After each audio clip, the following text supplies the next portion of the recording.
அனைத்து உறுப்பினர்களையும் கேட்டுக்கொண்டு இக்கூட்டத்தை துவங்குகிறேன்.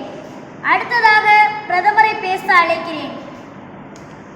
பாராளுமன்றம் மூலம் செய்யக்கூடிய எல்லா செயல்களையும் தலைமையேற்று நடத்துவோம்.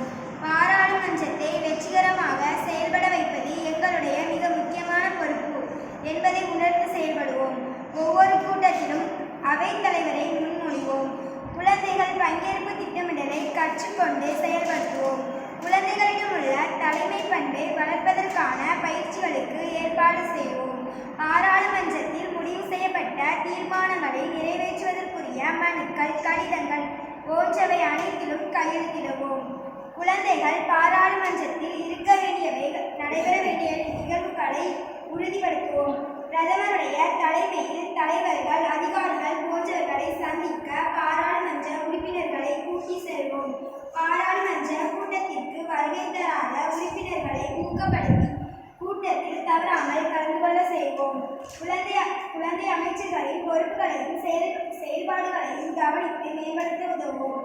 புதிய உலகை படைப்பதற்கு எங்களை நாங்கள் தயார்படுத்திக் கொள்வோம். 10 தலை சிறந்த தலைவர்களுடைய போராட்டங்கள் வெற்றிகளும் அடங்கிய வாழ்க்கை கலைகளை வாசிப்போம். அமைச்சர்களாகிய எங்களுக்கு தகவல் தொடர்பு இணையதளத்தை உருவாக்குவோம்.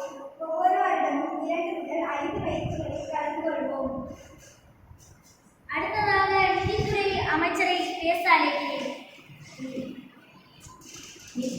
நிதித்துறை குழந்தை அமைச்சர் அவர்கள், எங்கள் பாராளுமன்றத்தில் நிதிசார் அனைத்து பணிகளையும் கவனிப்போம். யாராவது பணம் கொடுத்தால் அதை பெற்றுக்கொண்டு கணக்கில் வரவு வைத்துக் கொள்வோம். பாராளுமன்றம் முடிவு செய்து செலவுகளுக்கு பணம் கொடுத்து அதை கணக்கில் சேர்ப்போம். எங்களது துறை சம்பந்தப்பட்ட பொருட்கள் மற்றும் கீழ்கண்ட சேமிப்பு நிதிகளை ஆவண பாத்திரமாக பாதுகாப்போம். வரவு செலவு குறிப்பேடு, ரசீது புத்தகம், சேமிப்பு புத்தகம், சிறு சிறு தொழில்களை செய்து தேவையில்லாத பழைய பொருட்களை விற்று பொருளாதாரத்தை உயர்த்துவோம். திருவிழா நாட்களில் பயன்படுத்தும் பொருட்களை தயாரித்து விற்போம்.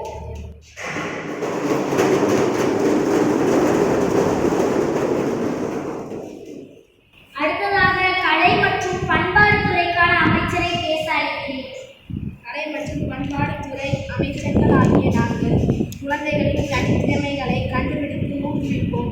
திறமையாளர்கள் மூலம் கலைத்திறன் பயிற்சி பெறுவோம். கலைக்குழுக்கள் அமைத்து கலையை வளர்த்திடுவோம். ஊரில் முக்கிய விழாவின் போது எமது கலைக்குழுவை வைத்து நிகழ்ச்சி நடத்துவோம். எங்களுக்கு கலை பயில தனி இடம் ஊராட்சியும் வழங்கப்பட செய்வோம்.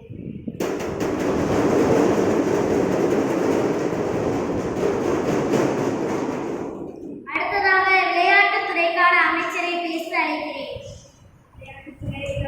அமைச்சர்களாகிய நாங்கள் எங்களுக்கு விளையாட்டு பயிற்சிகள் வழங்கப்பட்ட ஏற்பாடு செய்வோம்.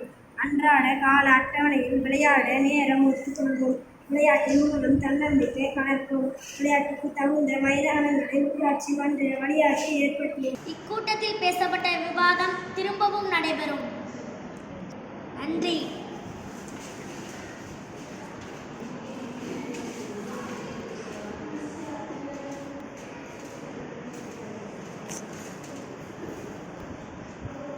அடுத்ததாக குறைபாடு உள்ள குழந்தைகளுக்கான அமைச்சரை பேச அழைக்கிறேன். குழந்தைகளுக்கான அமைச்சர், எங்கள் பள்ளிக்கூடங்களில் மாற்றுத்திறனாளி குழந்தைகளுக்கு ஏற்றவாறு சாயும் நடைமுறைகள் இருப்பதாக உறுதி செய்வோம். மாற்றுத்திறனாளி குழந்தைகளுக்கு தேவையான தனிப்பட்ட வசதிகள் எங்கள் பள்ளியில் இருப்பதாக பார்த்துக்கொள்வோம். மாற்றுத்திறனாளி குழந்தைகள் முழுமையாக பங்கேற்பதற்கான அனைத்து தடைகளும் நீக்கப்படுவதாக உறுதி செய்வோம். மாற்றுத்திறனாளி குழந்தைகளின் பிரச்சனைகள், குறைபாடுகள் மற்றும் கல்வி தொடர்பாக கிராம சபைகளில் விவாதிப்போம். தங்களுடைய இயலாமையின் தீவிரத்தால் பள்ளி கல்வி பயில முடியாத மற்றும் திறனாளி குழந்தைகள் வீட்டில் இருந்து கொண்டு கல்வி கற்கும் வகையில் பெற்று ஆசிரியர்களை நினைக்க போடுவோம்.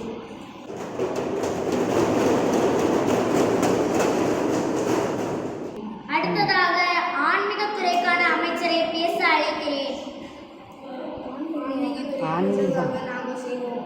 தேர்தோடு தியான ஜபம் செய்வோம். பொது வழிபாடுகளில் கலந்து கொள்வோம். நோயாளிகளை சந்தித்து ஆறுதல் சொல்வோம். சமூக நீதி, சமத்துவம், சகோதரத்துவம், மனித மாண்பு ஆகியவற்றில் கருத்துக்களை வெவ்வேறு சமயங்களிலிருந்து தொகுத்து பகிர்ந்து கொள்வோம். முதியோர்களை சந்தித்து ஆறுதல் சொல்லுவோம்.